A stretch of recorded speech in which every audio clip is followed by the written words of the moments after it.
আসসালামু আলাইকুম বন্ধুরা, সবাই কেমন আছেন? আলহামদুলিল্লাহ আমি ভালো আছি। আমি চাল ভিজিয়েছিলাম, ভাতের চালের সাথে আমি পোলার চালটা একটু দিয়েছিলাম, আর এখানে আসলে আতপ চালটাও দিয়েছিলাম, বাড়িয়ে দিয়েছিলাম, একটু ঘ্রাণ হবে মনে করে পোলার চাল দিয়েছিলাম। আর আতপ চালটা আমার বেশি হয়ে গিয়েছিল। আসলে পোলার চালটা না দিলেই পারতাম। তো দেখেন আমার চালটা ব্লেন্ড করা হয়ে গেছে। এই পর্যায়ে দেখলাম ঠিক আছে কি না। আমি একটু কুসুম গরম পানি দিয়ে করেছি এটা। আপনারা যখন এটা করবেন চেষ্টা করবেন কুসুম গরম পানি দিয়ে ব্লেন্ড করার জন্য। বাসায় করলাম তো গুঁড়ি না থাকলে আমি এরকম চাল দিয়ে করে নিই। ম্যাক্সিমাম সময় ভাতের চাল দিই, কিন্তু আজকে আমি পোলাও চালও দিয়েছি, আতপ চালও দিয়েছি। আতপ চালটা আমার বেশি হয়ে গেছে, লবণ আর একটু লাগবে, এটা দেখে আমি একটুখানি আর একটু ব্লেন্ড করে নিয়ে তারপরে আমি এটাকে লবণ মিশিয়ে দেখলাম ঠিক আছে কিনা, আর একটু গরম পানি মিশিয়ে দিলাম। তারপরে এটাকে আমি ঢেলে দিব, ওটা বাটিতে ঢেলে নিয়ে বেস্টে রেখে দিব আধা ঘন্টার জন্য। আধা ঘন্টার জন্য এটা ভাঙানোর পর রেখে দিলে এটার টেক্সচারটা অনেক সুন্দর হবে। আর চালটা যেটা গুঁড়ি চালটা যেটা থাকবে সেটা ভিজে যাবে ভালো করে। আপনারা একটু রেখে দিতে পারলে ভালো করে চেষ্টা করবেন একটু বেশি সময় ধরে রাখার জন্য। আমার হাতে সময় ছিল না, তাই জন্য আমি বেশিক্ষণ রাখলাম না। আর এটাকে হাত দিয়ে এইভাবে ছিটে ছিটে করে দিতে হয়।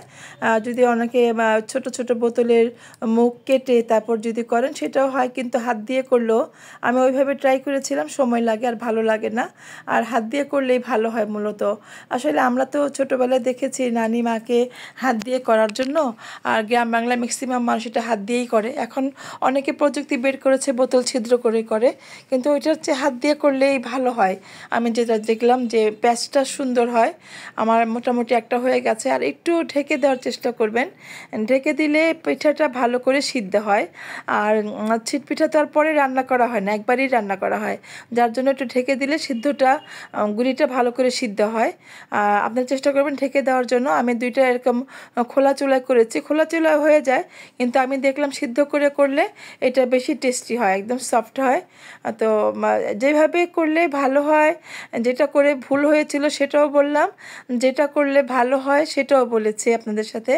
আর একটা মানুষ যেন শিখতে পারে দেখে যে এটা কিভাবে করলো, আমি একটা করে দিলাম হয়ে গেল, আপনি ভুল করলেন আমারটা দেখে, এইটা যেন না হয়, মানুষ যেন পরিপূর্ণভাবে শিখতে পারে। অনেকেই যারা নতুন আমি দেখি আমার আশেপাশে, তারা বলে যে ভিডিও দেখে রান্না করেছে, যার জন্য আমি পুরো ভিডিওটা ভালো করে দেওয়ার চেষ্টা করি।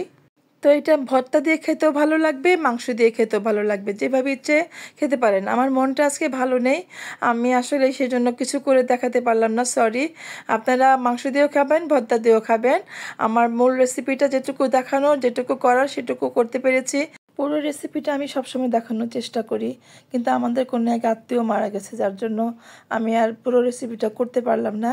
তো আপনাদের যতটুকু করেছি আমি শেয়ার করেছি, আপনারা সবাই চেষ্টা করবেন এইভাবে করার জন্য। মূল রেসিপিটুকু আমি দিয়ে দিয়েছি।